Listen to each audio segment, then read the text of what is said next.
Kita punya trauma, entah itu fiktif, entah nyata, entah apalah. Kita punya trauma kasus Siti Jenar. Orang yang mendalami la ilaha illallah secara intensif, ya, entah itu disebut kalimat sodo, bosuluk, boseloko, mbah kono pokoknya. Orang yang memahami la ilaha illallah secara intensif, itu pasti menuju ilmu hakikat. Dan menuju ilmu hakikat pasti ngalami hakikat yang khoyali. Ini rungokno tenan iki. Hakikat yang nopo? Khoyali. Dan hakikat yang khoyali ini mulai menipu. Ya, kalau sudah begitu ruwet. Misalnya ngeten nggih. Ketika kula maca nggih diskusi ini utai perdebatannya Kalijaga mbek Siti Jenar. Saat itu ada Sunan Bonang juga. Kamu sujud pakai apa Kalijaga? Ya pakai jasad. Dari Siti Jenar. Daging kamu itu hanya onggokan daging. Nanti itu jadi bangkai. Dan setelah jadi bangkai itu habis. Kamu nanti ditulis Tuhan tidak termasuk yang sujud. Kebuat yang mbok sujud itu bentek. Mikir kan juga. Rugi ke sujud mbek bathuk mbek tangan. Jasatem sampean kuntek. Ora ana sing crita kowe nak sujud mergo jasad itu mau sampean dadi bang. Lah nek ngono sujud ning hakikat ora usah bathuk, ora usah tangan, ora usah sikil, yo rohem iku lho kon sujud mbek pangeran. Nak sujud mbek fisik ku rugi wong fisik sampean. Mikir kali itu. Orang bolak-balik kali Joko itu mantan wali preman terus jadi debat pusing. Siti Jenar tahu belajar tak tahu menang Irak. Yang jelas yang mulang gak sadar mau orang menangis. Wah, ini menjadi perdebatan. Sehingga keyakinannya kayak Siti Jenar, la ilaha illallah itu ya wahdatul wujud itu innalillahi wa inna ilaihi. Selama ini kalau orang syariat misalnya, orang syariat itu kalau ada orang mati, misalnya Kak Ruhin mati, ini aku kan muni innalillahi wa inna ilaihi raji'un, saiki Ruhin wis mate. Mate itu balik ning penge. Itu cara wong hakikat kan salah besar. Orang mati itu tidak ada, cara ilmu hakikat dan orang mati itu tidak ada. Roh ini tersiksa di alam fisik. Jadi ruh ini tersiksa di alam fisik. Karena ketemu ning jasate ruh. Tersiksa dulu. Akhirnya apa mangane kudu kerja piring Jepang tersiksa roh. Asal roti memang tersiksa. Misalnya kiai pemangan adalah kudu pidato 2 jam bareng tersiksa. Roh kenapa? Tersiksa. Mergo roh ora buta mangan, ora buta ngombe, tapi gara-gara melok fisik. Paham ya? Lho ini tenang dia ketawarai ya bener. Lah kula boten. Sampeyan bejo lho guru waras maksudnya nggih. Artinya waras secara akademik karena ada referensi, ada marojek, nggih.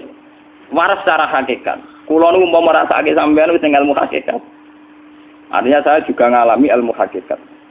Lan ketika sing aran hikam, wong ora tau mukasafah ora usah jadi ulama. Entah sekian detik ulama itu harus pernah mukasafah. Biar merasakan ilmu napa? Ada. Tapi ilmu hakikat itu bisa dilogikakan sebelum sampean sampai secara musyahadah. Paling enggak bisa sampai secara logika. Manusia itu mulai Nabi Adam sampai sekarang itu kan punya roh. Dan roh itu tidak makhluk. Ya, roh itu tidak makhluk. Ketika roh itu diletakkan di jasad, dia itu tersiksa. Karena ketika dia ke jasad fisik, itu namanya mengalami keterpisahan dengan yang abadi. Dia ini ning jasad fisik, tersiksa. Karena dia harus di alam yang kasat mata, alam mulki. Tersiksa. Ketika dia tersiksa, melok ruhin, akhirnya dia mangan kangelan, akhirnya lesu mangan. Padahal roh gak butuh mangan, perlu dicatat, roh gak butuh. Ya ora butuh gunung kidul barang kan ora butuh rapi. Paham kan? Ya ora butuh putus cinta, ora butuh pegatan, ora butuh macam-macam. Paham? Tapi karena dia nempel jasad sing butuh mangan, butuh rabi, butuh wedoan macam-macam. Akhirnya roh tersiksa. Suatu saat kalau roh ini dalam bahasa manusia mati, ini dalam bahasa manusia mati. Ini hakikatnya roh itu tidak mati, dia kembali ke habitatnya. Ini disebut innalillah. Kita ini dari awal ya dengan Allah. Wa inna ilaihi juga kemudian nanti kita pasti kembali ke Allah. Dan itu diyakini betul oleh orang wahdatul wujud. Jadi kalau roh mati itu ya tidak ada mati. Terus sekarang itu kembali karena sudah lama mengalami keterpisahan mergo melok fisik-fisik dak ono kerja dasinan, ono nggo proposal lan ruwet to roh ku melok. Paham itu? Kita di roh ku napa melok ruwet.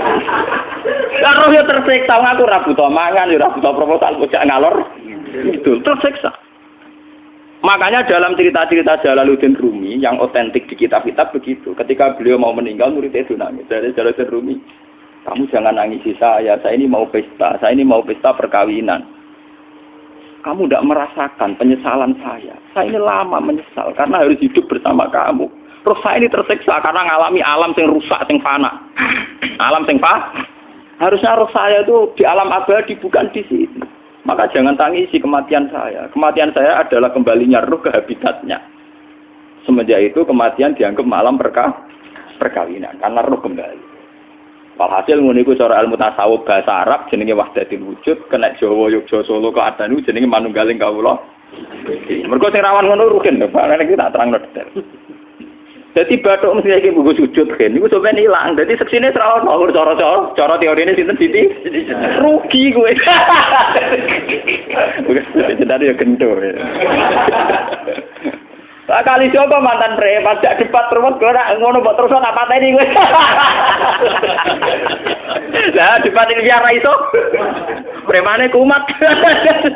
Ya ta preman jak debat ilmiah. Ngono ku model. Kali Joko yo ora salah, dhisik sing dina Umar nggih ngoten. Umar sahabat top, lha sik debat atau milih patenane ya Rasulullah. Gak iso dene cek ilmiah. Mantar preman pasar rukat terus dadi sahabat top. Debat yang milih mate. Ada wonten cerita wong Yahudi njaluk keputusan Nabi. Bareng wis diputusno Nabi cek mamang. Ndak tenang keputusane ngono dalam sengketa duniawi. Bariku takok ya Ali. Ya Ali, aku mau sowan ning Nabi Muhammad. Dikai keputusan tapi mamang cara kowe pilih. Sampai Ali dikai keputusan persis kanjeng Nabi. Cek mamang neh takok Umar. Takok Umar aku mau sing Muhammad, ning Ali dikai keputusan kok mamang, Mar. Cara kowe piye? Urusan dunya. Enteni iki.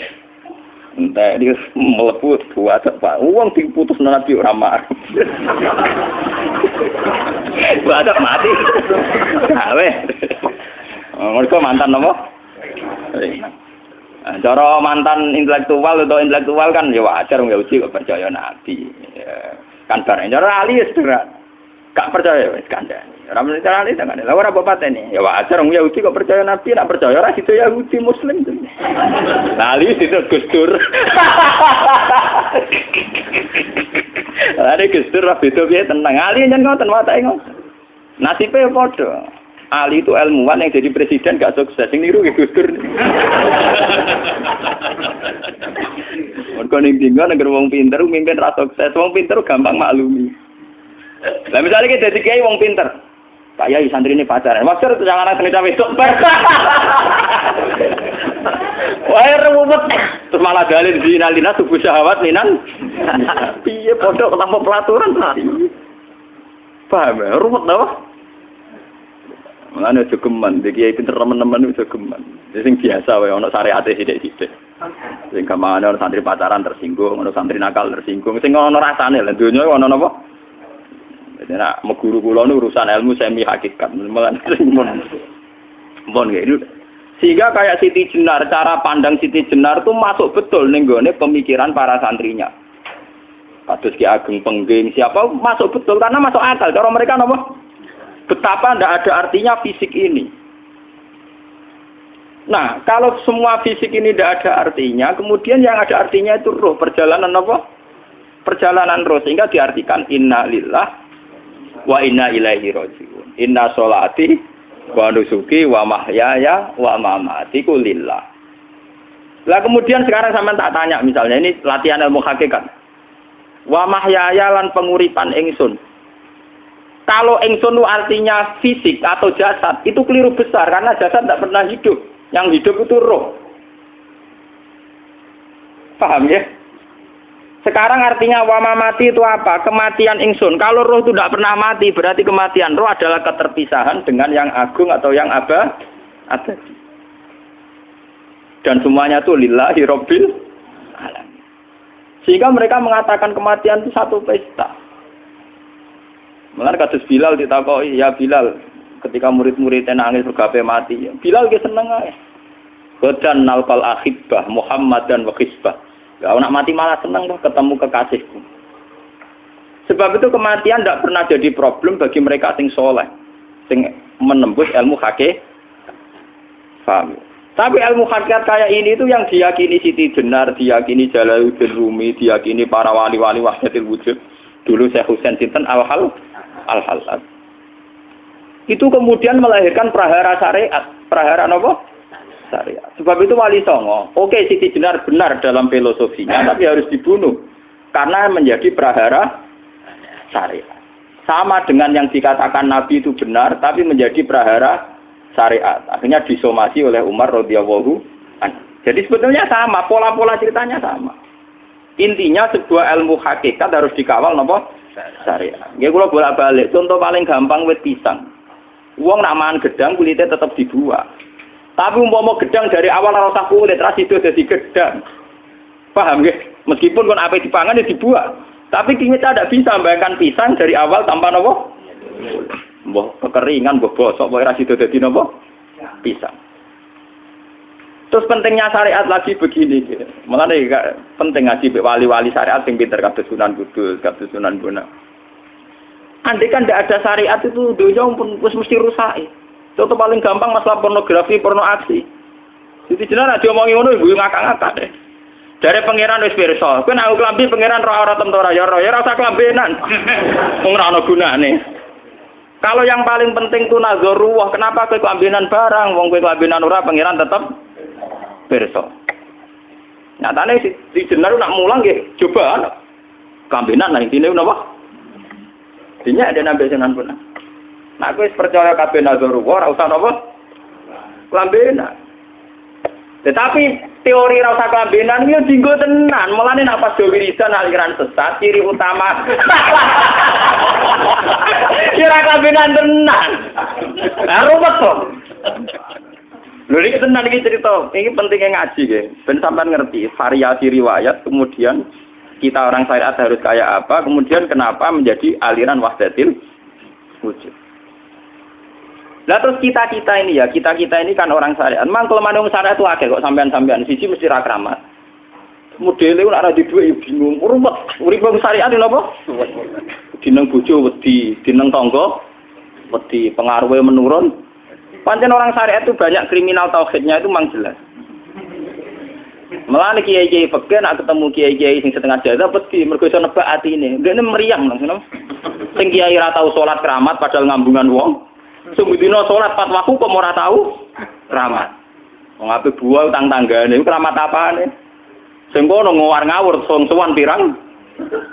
Meriang mulai wong syariat ngadepi wong hakikat napa? Mulane jogeman dadi wong syariat sing ngene iku bahaya. Nah kula mboten ngarah. Sampai dadi wong syariat sing ra keramat. Bahaya sekali itu bagi perjalanan agama. Kalau sering ketemu kiai-kiai yang terkenal keramat di Juwaduk tiang-tiang hakikat. Ditantang kanca-kanca kula wani, nah tantang aku tetep rawani kok. Mikir deh. Karena orang yang sama-sama ke jalur hakikat tetap punya alamat, tetap wonten simahum fi wujuhi min asaris sujud. Cara pandangnya mesti sama. Kalau nanti ketemu murid, ya artinya yang ikut aliran Siti Jenar, dia ada sholat, ada apa, hidup di satu tempat gitu. Padahal dia bisa baca ihya. Dulu pernah mondok di Mekah, pernah di Irak. Itu ya meresahkan para kiai. Kemudian sebagian mereka minta saya suruh ketemu. Ya walhasil kalau ketemu pertama ya. Jenengan Gus Ba. Tapi zaman Rasul niku terperata arani muka sapa. Nggih biasa mawon. Kula ora usah kenal jenengan nggih kenal. Dadi kula nggih biasa mawon. Lalu pernah ngajar-ajaran nih. Saya Gus ning donya tak enteni mau turu-turu ngenteni mati ngono Gus kok repot. Ijaban kula terus enak. Sampai jare wong hakikat wong ngenteni mati barang. Ya mati yo saiki iku. Ora usah ngenteni saiki padha-padha wis napa? Wis mati. Ya saiki wis padha-padha wis urip. Wis padha kabeh. Nah cara ilmu hakikat itu kan terus sama semua. Napa? Sama semua. Tadi makanya itu tadi. Kalau baleni malaikat, logika hakikat itu begitu ya. Roh itu ditiupkan oleh Tuhan ke kita. Kemudian roh karena ikut alam fisik, alam jasad, roh ngalami yang kita alami. Nggih. Ketika roh ngalami yang kita alami, dia tersiksa. Nah, ketika roh sudah terpisah dari jasad yang mengekang, yang memenjara ini, dia senang terus kembali ke Tuhan. Ini disebut innalillahi wa inna ilaihi. Lah jasad ini kemudian menurut ilmu hakikat enggak ada gunanya sama sekali total. Hilang di telan tanah. Lah kalau begitu jasad iki nak mbok agul-agulan. Gusti bathuk kula tak nggo sujud tangan kula ndi buktine tangan wis ora ana. Bathuk wis ora. Mulane dari Siti Jenar, hanya wali bodoh kayak kalian yang punya ajaran bodoh begitu. Malah rasupan terus. Mulane Sunan Kalijaga semangat kon mateni mergo tambah omongane glodro dindi. Tapi yang enggak disadari Siti Jenar yaitu tadi. Inti dari ilmu hakikat itu kan tunduk sama kersane Tuhan. Kalau sudah tunduk pada kersane Tuhan, kalau kersane Tuhan roh kita harus di jasad. Dan wujud jasad kita ini juga karena kehendak Tuhan. Kenapa yang wujudnya jasad yang karena kehendak Tuhan engkau ingkari? Sementara wujudnya roh tidak kamu ingkari. Toh wujudnya jasad ya bi iradatillah wa bi masyiatillah. Wujudnya roh ya bi wujudit bi masyiatillah wa ira. Harusnya fungsi jasad juga harus kamu akui toh Siti Jenar. Wong sekarang kita punya jasad ya bukan karena kita, karena kehendak Allah. Kenapa kamu ingkari? Berarti kamu mengingkari kehendak meneng Siti Jenar.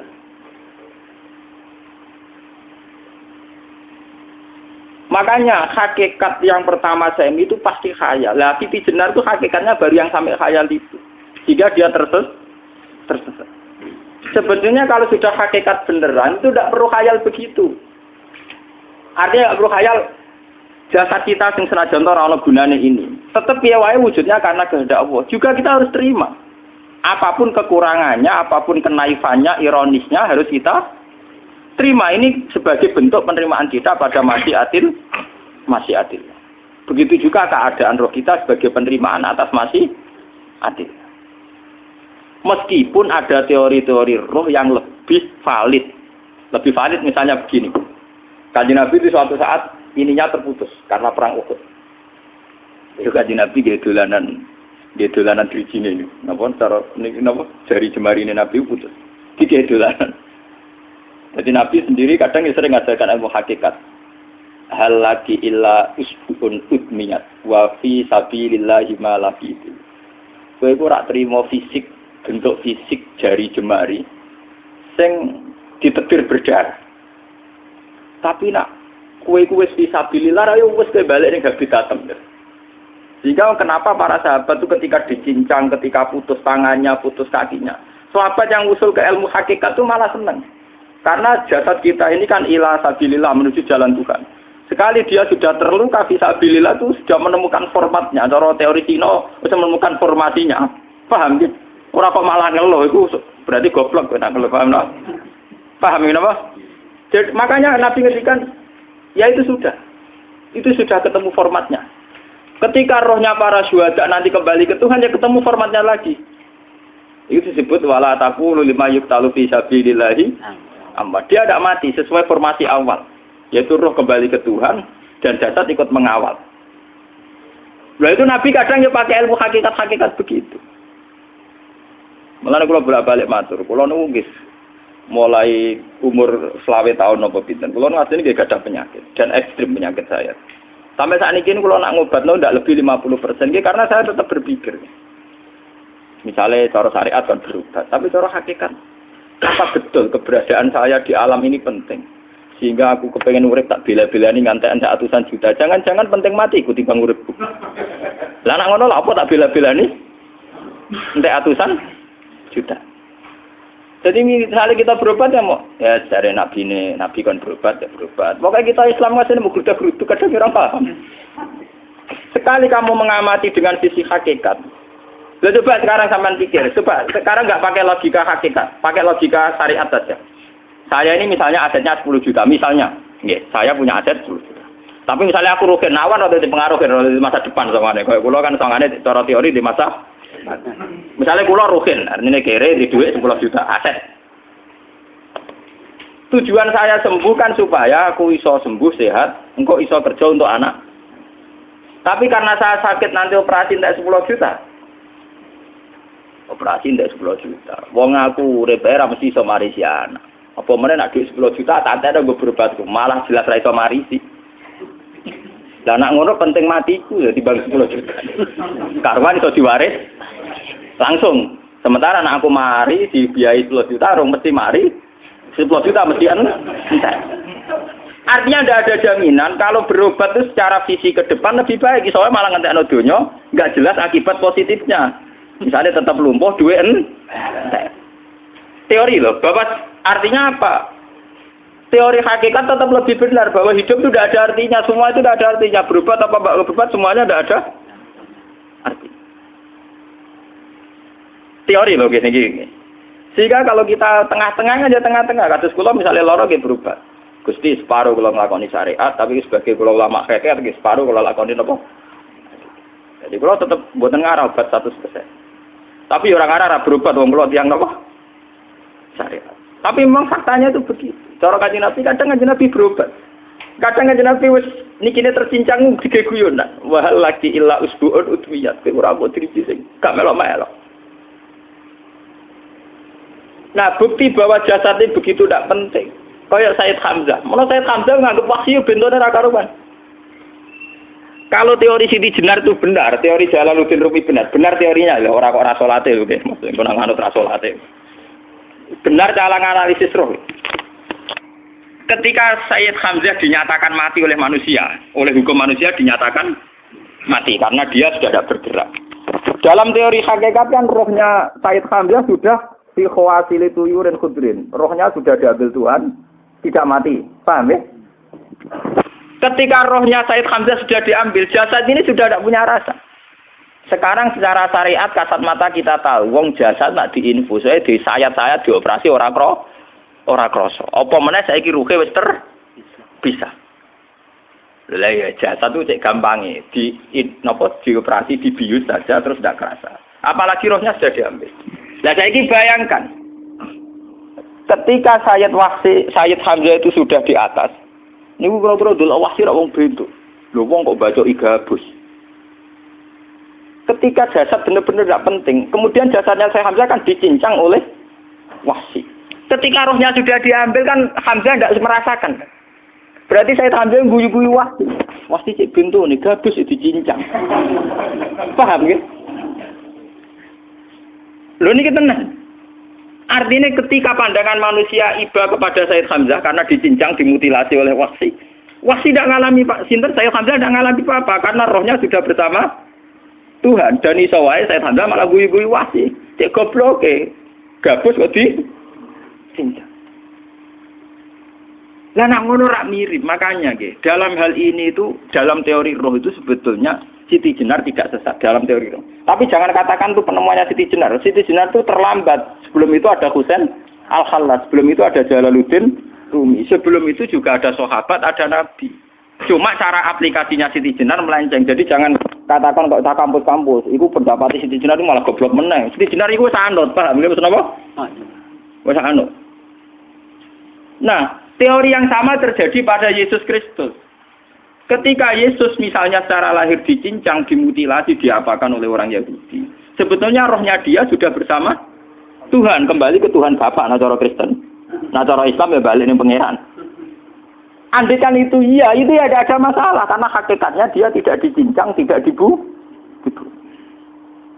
Andaikan iya lah, tentu menurut Islam yang dibunuh Yudas atau siapa itu yang masuk bialah. Tapi sama sebetulnya teorinya sama. Kalaupun iya tidak ada masalah. Oke, kalau misalnya Nabi Isa karena ada kontroversi menyangkut dia atau Yudas. Sekarang yang Zakaria dan Yahya. Zakaria Yahya itu dicincang betul oleh orang Yahudi, matinya dimutilasi. Tapi dia tidak apa-apa. Karena ketika beliau dicincang, rohnya sudah diambil.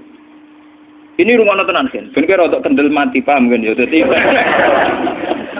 maksudnya ini kalau ajari, nak mati itu tidak problem. Ini kalau urip betul. Nah ini bersamaan paham ya. Kaitan la ilaha illallah ini nanti semuanya sama kaitan sama apa? La ilaha illallah. Ini nanti ujungnya sama dengan la ilaha illallah. Begitu juga seterusnya. Misalnya Yahya kalian sinten? Zakaria. Ketika Tuhan ditanya, jadi tenggene alam malakut pangeran ditakok, ya Allah, Yahya dan Zakaria itu kan hamba pilihan engkau. Ketika dicincang kok jenengan biarkan. Endi Yahya Zakaria dicincang? Aku iku ora goblok dari pangeran. Sedurunge dekne dicincang jasate ruhe tak jupuk. Dadi dekne ora krasa blas. Begitu juga ning tafsir-tafsir sampean lihat wa Maryama Sayyidah Maryam yang istrinya Fir'aun. Itu kan dia iman sama Nabi Musa. Asiyah, ya. Asiyah imro'ati napa? Fir'aun. Asiyah imro'ati Fir'aun, ya. Itu kan dihukum oleh Fir'aun. Ketika mau ditumpahi napa? Batu besar. Iku Allah ketika di pangeran, ya malaikal mauti, cepat ambil rohnya sebelum dihunjami batu besar. Terus rohnya diambil. Sebab itu dalam hukum Tuhan, Tuhan itu tidak merasa bahwa Tuhan membiarkan Asiyah, membiarkan Hamzah, membiarkan Yahya, membiarkan Zakaria. Dalam hukum Tuhan, semua orang ini roh-roh terhormat. Akhirnya nak anggo teori iki sing nyincang malah goblok, wong gabus goblok cincang ngono. Nak anggo teori iki malah berbalik, sing goblok sing nyincang. Paham ya? Yo ora kok sesuai sampean kiaskan saja. Wong dibius wae disayat-sayat gak krasa. Kaya apa nak ruhe bener-bener wis tercabut terpisah. Rasane ning ndi? Iku sing disebut wala taqulu limayuk talu fi sabilillah napa? Lah kemudian roh ini kemana? Nah, roh itu sudah menyatu dengan kalimat tauhid. Mesti roh itu bersaksi la ilaha illallah. Itu sing disebut ning alam roh ketika Allah tanya alastu birabbikum mesti qalu bala. Mesti mereka jawabnya apa? Bala. Karena alam roh tentu lebih mudah bersaksi akan keberhadiran dan keeksistensi Tuhan Allah Subhanahu wa taala.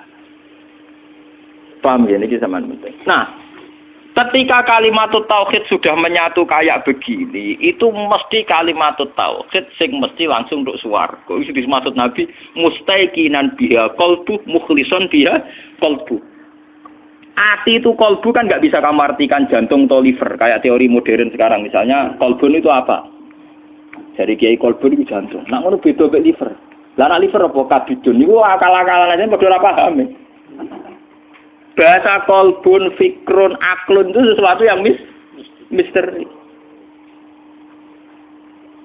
Roh ini kemudian dengan kalimat tauhid sudah menyatu disebut mukhlishon biha qalbu. Ada tingkat kemurnian hubungan roh dengan kalimat tauhid. Lah kalau begitu pasti dakhalal jannah. Karena tidak mungkin kalimat tauhid kok di neraka. Lah ini ngomong masalah-masalah hakikat. Wong sing gak tahu petualangan hakikat, momene sing sering bingung bakas duit, bayar kredit, utang jatuh tempo, ora usah melok mikir, utek wis entek go mikir duit.